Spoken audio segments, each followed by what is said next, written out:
સૂર્યોપસ્થાનમ. હવે સર્વે દીક્ષાર્થીઓ જનોઈ પહોળી કરી બંને હાથના પંજામાં ધારણ કરી બંને હાથ ઊંચા કરશે.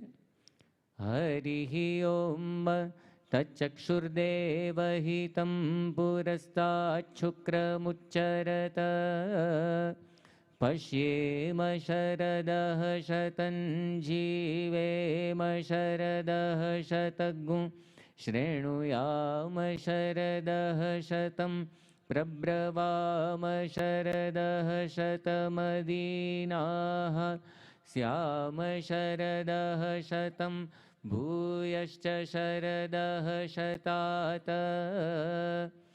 યજ્ઞોપવીतं પરમં પવિત્રં પ્રજાપતેર્યત્ સહજં પુરસ્તાत् આયુષ્યમગ્ર્યં પ્રતિમુ